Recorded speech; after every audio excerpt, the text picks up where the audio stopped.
La palabra crucificar ha sido tan suavizada por los predicadores modernos que es vista como una palabra de tipo romántico, en vez de ser considerada como el cruel y horrible acto que verdaderamente es. La crucifixión era desconocida en la ley criminal judía. La ley judía prescribía que los idólatras y blasfemos que hubiesen sido apedreados serían colgados de una horca, pero no como pena de muerte, sino como castigo adicional después de la muerte, con el fin de presentar a la persona ejecutada como un maldito de Dios, de acuerdo con Deuteronomio 21:23. Porque maldito de Dios es todo aquel que es colgado de un madero. Los judíos aplicaban también estas palabras al que había sido crucificado. Si la crucifixión era la pena de muerte más vergonzosa y degradante aún ante los ojos del mundo pagano, los judíos del tiempo de Jesús consideraban que la persona ejecutada de ese modo era ciertamente maldita de Dios. La historia de la crucifixión como una manera de castigo por el crimen debe ser estudiada como una parte del sistema romano de jurisprudencia. Los hebreos, por ejemplo, lo adoptaron o aceptaron únicamente bajo compulsión romana, bajo su propio sistema, antes que Palestina llegara a ser territorio romano. Ellos infringían la pena de muerte por apedreamiento. De este modo, el tipo de muerte descrito en Isaías 53 y en el Salmo 22 no se puso en práctica bajo el sistema judío hasta varios siglos después que dichos registros fueron escritos. La mayor parte de los condenados en la cruz, según el historiador Josefo, morían desnudos. Los saluda de nuevo su amigo el pastor Carlos Parga.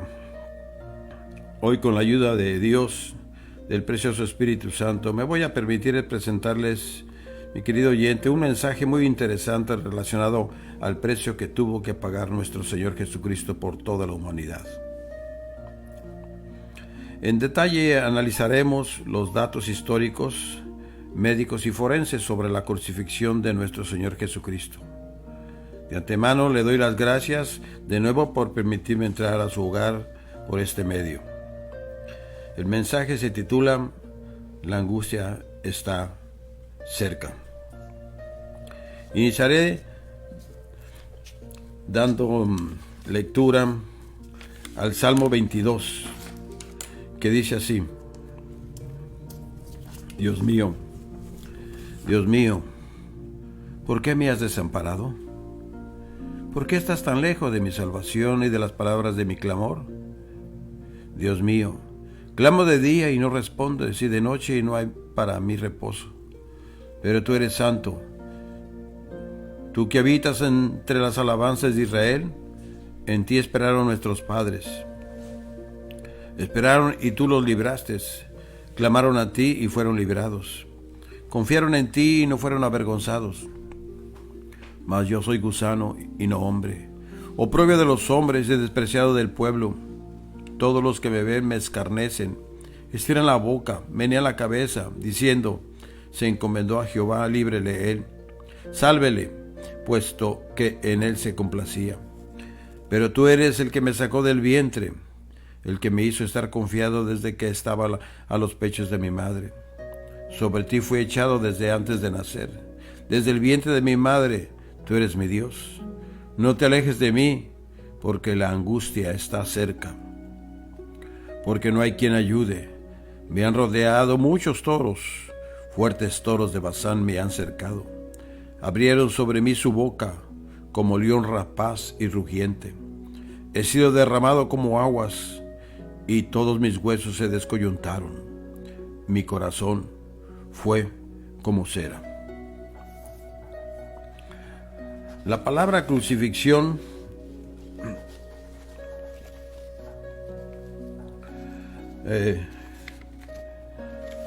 dice, es para mucha gente muy ligera. Así es que muchas personas lo toman así, muy ligeramente. Cuando estuve estudiando medicina, llevé una materia que se dedica a examinar las causas de muerte y de la persona fallecida, que es la medicina forense. La agonía de nuestro Señor inicia en el monte Getsemaní, que significa molino de aceite. Ahí es donde estuvo orando antes de su crucifixión. Él se encontraba también en ayuno, pues recuerden que Él fue el Cordero Pascual, pues todo animalito que iba a ser sacrificado le tenían sin darle de comer por unos 4 días, para que sus intestinos estuvieran limpios. La Escritura nos dice que cuando Él estaba orando, su sudor era como gotas de sangre. Este fenómeno es una anormalidad química. Sucede cuando la tensión emotiva es muy fuerte, como el tener que pagar por algo que en realidad no lo merecía, o el saber de antemano el tipo de sacrificio que iba a padecer, etc. O sea, que el dolor siempre está ahí porque es una cuestión mental. La ciencia médica lo llama hematidrosis. Esto sucede cuando los pequeños vasos sanguíneos de las glándulas sudoríferas se rompen, llegándose así a mezclarse con el sudor, el cual sale por los poros de la piel, o sea que su transpiración era como gotas de sangre. Aquí iniciaba la pérdida de fluidos por la abundante transpiración. Toda una larga noche, antes de ser entregado a Poncio Pilatos, Jesús fue acusado y torturado por los miembros del Sanedrín. El Sanedrín se componía de 70 personas y Saulo de Tarso era probablemente uno de ellos. La Escritura nos dice que iba atado y le vendaron los ojos para burlarse, pues le daban de puñetazos en el rostro y le decían: a ver, profetiza, ¿quién te golpeó? Le jalaban la barba y le escupían. Después de haberse mofado, lo llevaron a Poncio Pilatos para que diera la sentencia de muerte, porque ellos no podían hacerlo, pues estaban bajo el dominio de Roma. Allí en el atrio pretorio, residencia oficial del gobernador, los soldados, o sea la compañía que lo iba a torturar, lo vistieron de púrpura, le ponen una caña en su mano derecha y le colocan una corona de espinas sobre su cabeza, y haciendo reverencia, puestos de rodilla, se burlaban de él diciendo: salve Rey de los judíos, escupiéndole y pegándole con una caña a la corona de espinas que tenía sobre su cabeza, para que las espinas se introdujeran más en su cuero cabelludo. Hay 2 nervios que se extienden por la cabeza, el trigémino y el occipital mayor. Cuando estos nervios son excitados, causan un severo dolor. Además, hay mucho más dolor si llegan a irritar las ramificaciones nerviosas que se encuentran en la cabeza, extendiéndose el dolor al cuello y los hombros. Enseguida le quitan las ropas e inician a torturarlo. La vida se destroza con cada latigazo recibido. Existe tan solo el dolor que quema, que ciega, a medida que los crueles latigazos silban una y otra vez atravesando el aire y cruzando la espada y los hombres. El flagelo puede desarrollar un hombre vivo. El límite de las leyes hebreas en relación a los golpes se limitaban a 39, mientras que el castigo romano no tenía límite. Había tan solo una regla para el ejecutor que flagelaba a un hombre a punto de ser crucificado. Este no debía morir, había que mantenerle una chispa de vida para la agonía que sufriría en la cruz. Ha habido hombres que se han mordido y partido la lengua en 2 bajo tales golpizas. Tan solo la bendita inconsciencia podría proporcionar alivio. El cuerpo inerte de la víctima era arrancado del poste. Sus heridas no eran lavadas, mucho menos curadas. Primero venía la flagelación, el poste o pilar utilizado para llevarlo a cabo. Medía un poco más de 1,5 metros. Una argolla de hierro colocada cerca de la punta sobresalía de ambos lados. La ropa era arrancada del prisionero para que quedara semidesnudo. Los ejecutores romanos eran profesionales, confinaban su labor al arte brutal y fino del flagelo y podían golpear a la víctima hasta que quedaba en ella una chispa de vida. Las muñecas se sujetaban con grilletes a las argollas y entonces la víctima se estiraba sobre el poste boca abajo, con sus pies apuntando hacia afuera. El flagelo romano era un garrote de madera forrado de cuero, consistente de varias cadenas delgadas de hierro, con pequeñas pesas en las puntas o tiras largas de cuero con puntas de hueso. Al flagelo se le llamaba la pequeña muerte, que precedía a la gran muerte, la crucifixión. Aún la tensión de esperar el primer golpe es muy cruel y desesperante. El cuerpo se encuentra rígido y los músculos se hacen nudos. Al sufrir calambres muy dolorosos, el color abandona las mejillas y los labios se aprietan contra los dientes. Al descender cada latigazo, las cadenas se abren cual abanicos sobre la espalda y cada eslabón corta la piel y atraviesa la carne mientras las pesas chocan con una fuerza sin límites con las costillas, enroscándose hasta llegar al pecho, lacerando horriblemente la carne, músculos, venas, tendones y nervios. El obispo Eusebio de Cesarea, historiador de la Iglesia del siglo III, dice que las venas de las víctimas quedaban al descubierto, al igual los músculos, tendones y hasta intestinos. Cuando un hombre es flagelado, el dolor llega más allá de la memoria de lo que es el dolor. El sudor brota de la ceja y provoca ardor en los ojos. Con cada golpe del flagelo, el cuerpo de la víctima se convulsiona. El segundo golpe marca la espalda y la mitad del pecho, con pequeñas heridas en forma de abanico. El desmayo brinda apenas un alivio temporal. Oscuridad y dolor, y de nuevo dolor y oscuridad. El dolor en la espalda, en los brazos, en las manos, los pies y la entrepierna ensordecedor, tremendo, horrible, pavoroso y sin final. Y el dolor sigue en aumento, se multiplica, se acumula, no hay un solo momento de respiro. El paso subsiguiente era la marcha al lugar de la ejecución. La víctima tenía que cargar con el instrumento de su muerte, o sea, la cruz. El salmista nos dice, profetizando sobre Jesús: mis rodillas están debilitadas a causa del ayuno, y mi carne desfallece por falta de gordura. Yo he sido para ellos objeto de oprobio. Me miraban y burlándose meneaban su cabeza. La profecía se cumple en el Nuevo Testamento. Y él, cargando su cruz, salió al lugar llamado de la calavera, en hebreo Gólgota, y llevándole, tomaron a cierto Simón de Cirene que venía del campo y le pusieron encima la cruz para que la llevase tras Jesús. Evidentemente Jesús se hallaba tan debilitado que sus rodillas estaban cediendo bajo el peso de la cruz, de modo que tuvieron que cargarla sobre otro. Aquí seguía perdiendo fluidos causados por la intensa respiración y por la enorme pérdida de sangre, que es la hidropepsia. Esto es efusión pleural, que es la formación de fluidos alrededor de los pulmones. El cuerpo está por entrar en un estado de shock y el ritmo cardíaco se incrementa, afectando a la mayoría de los demás órganos. Los políticos romanos siempre disfrutaban usando como ejemplo los hombres condenados.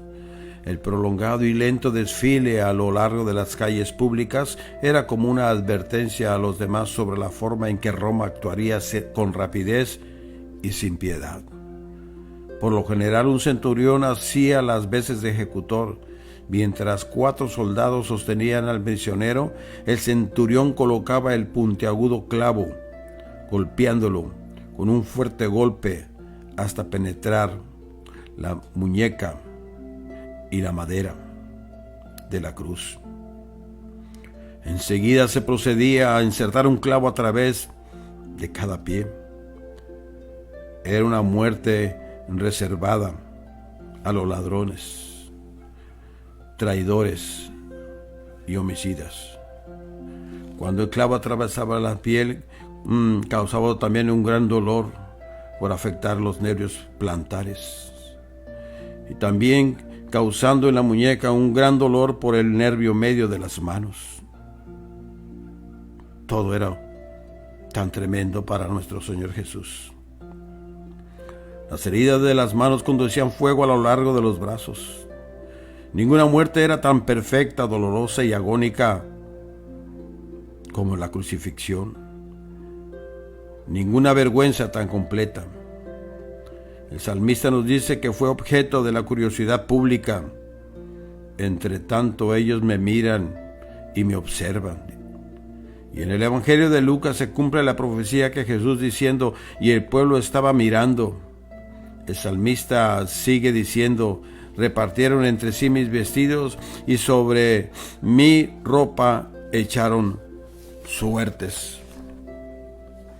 Esto llega a cumplirse en el capítulo 19 del Evangelio de Juan, el cual dice así: cuando los soldados hubieron crucificado a Jesús, tomaron sus vestidos e hicieron 4 partes, una para cada soldado. Tomaron también su túnica, la cual era sin costura, de un solo tejido de arriba abajo. Entonces dijeron, no la partamos, sino echemos suerte sobre ella, a ver de quién será. La declaración del Antiguo Testamento en los Salmos casi parece contradictoria hasta que echamos una mirada al relato de la escena en la cruz.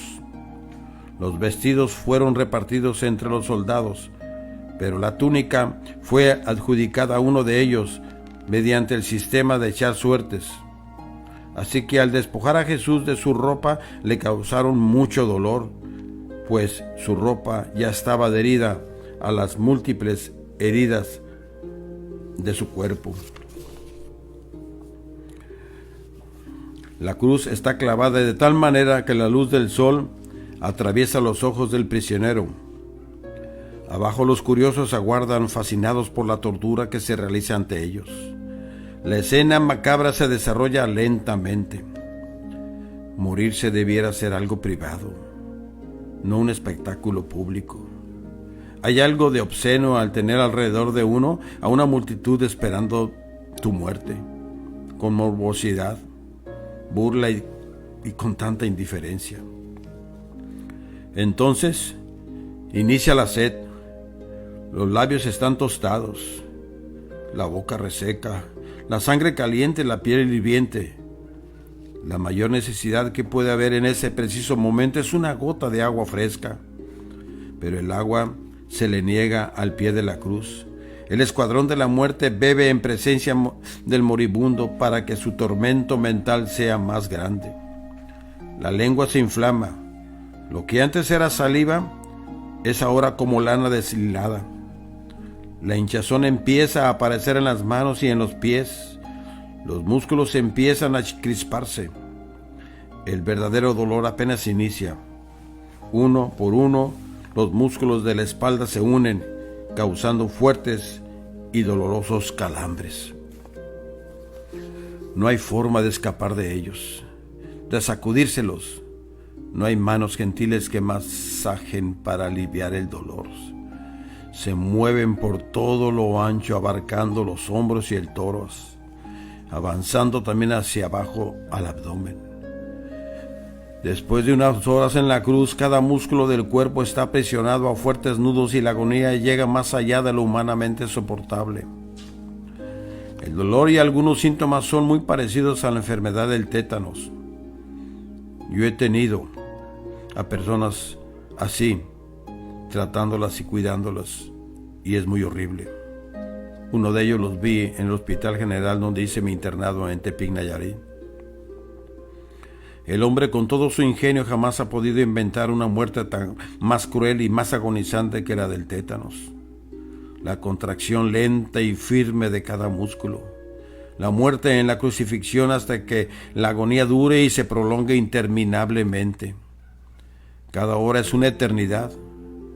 En ocasiones, los calambres hacen que el cuello quede rígido y que la cabeza quede anivelada con el poste. El hombre clama por su muerte. Este constituye su único deseo. Las oraciones parecen una burla, pero solo queda eso: orar o maldecir.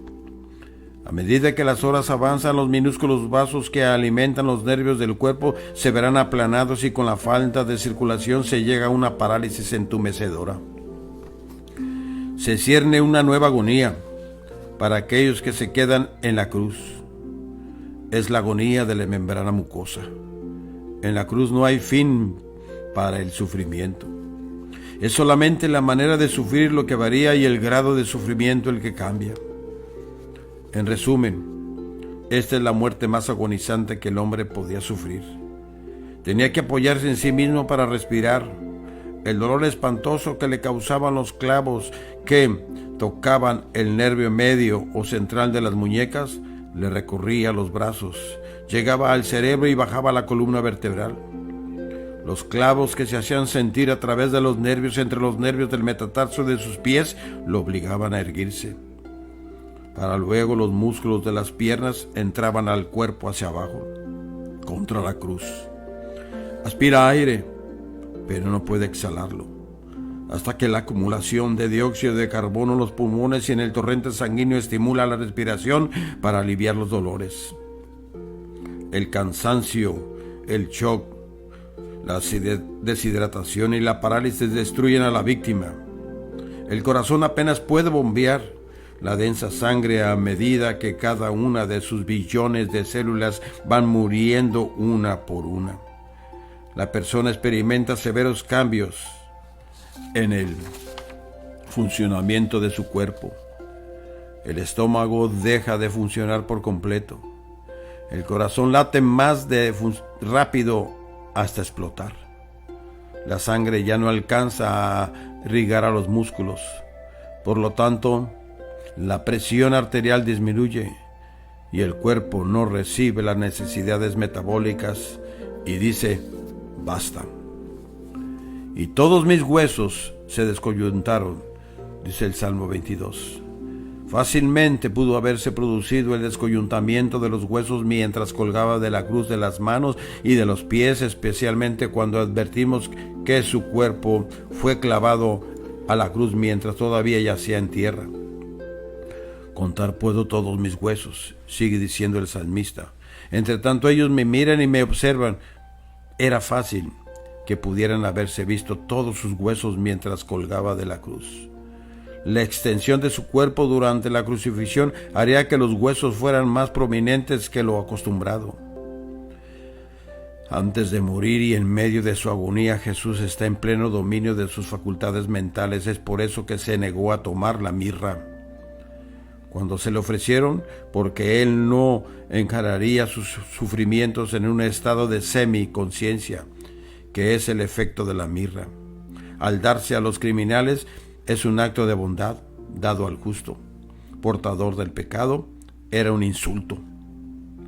Enseguida, para que se cumpliese la escritura, él exclamó: tengo sed, y se le dio a beber vinagre.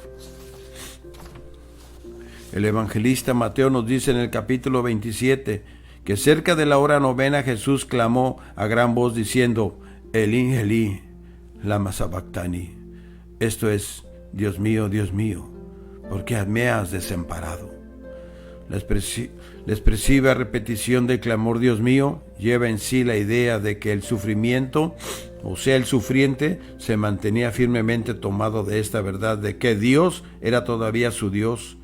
A pesar de todas las apariencias en contra, este era un antídoto contra la desesperación y la promesa de que Dios se interpondría todavía como su libertador.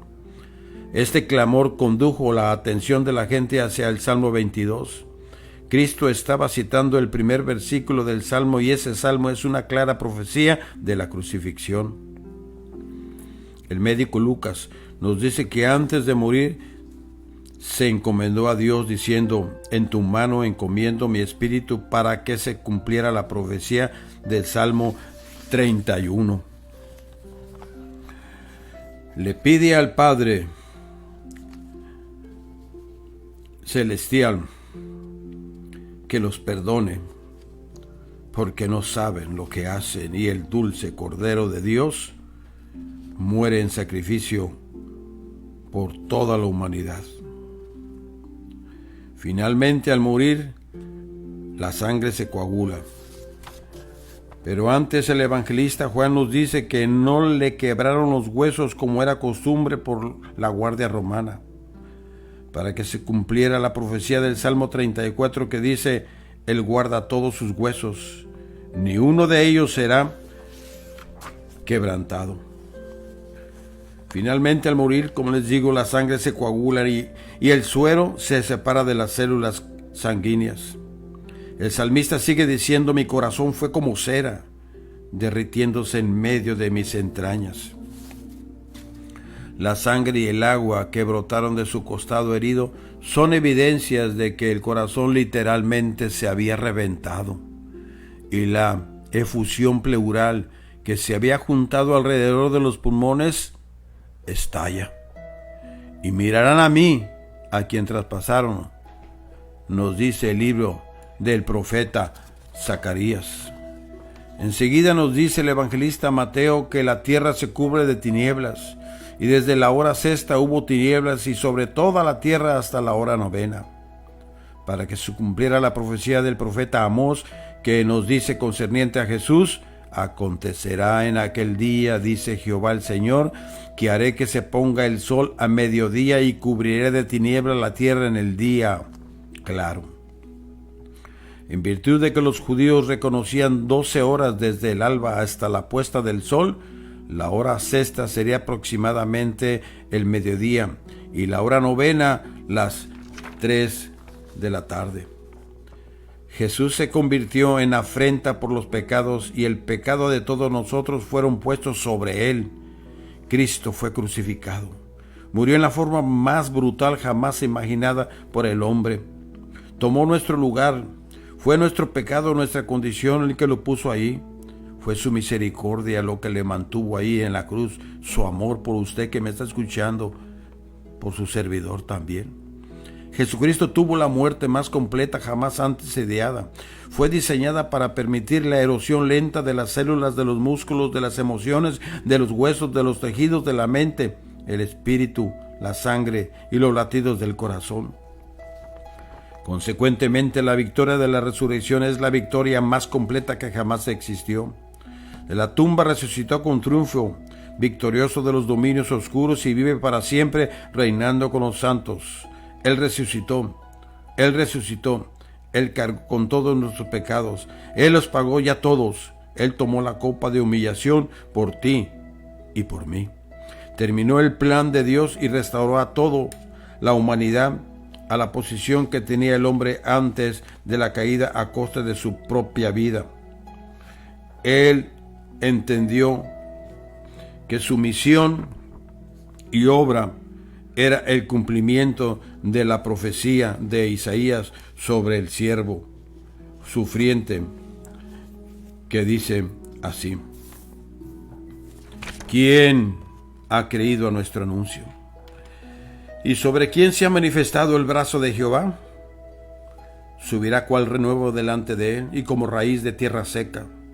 No hay parecer en él ni hermosura le veremos, más sin atractivo para que le deseemos. Despreciado y desechado entre los hombres, varón de dolores, experimentado en quebranto, y como que escondimos de él el rostro. Fue menospreciado y no lo estimamos. Ciertamente él llevó nuestras enfermedades y sufrió nuestros dolores, y nosotros le tuvimos por azotado, por herido de Dios y abatido. Mas él herido fue por nuestras rebeliones, molido por nuestros pecados. El castigo de nuestra paz fue sobre él, y por su llaga fuimos nosotros curados. Todos nosotros nos descarriamos como ovejas, cada cual se apartó por su camino. Mas Jehová cargó en él el pecado de todos nosotros.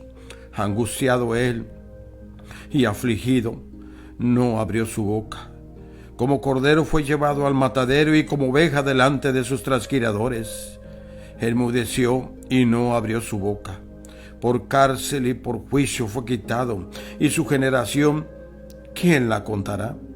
Porque fue cortado de la tierra de los vivientes, y por la rebelión de mi pueblo fue herido, y se dispuso con los impíos su sepultura, mas con los ricos fue en su muerte, aunque nunca hizo maldad, ni hubo engaño en su boca.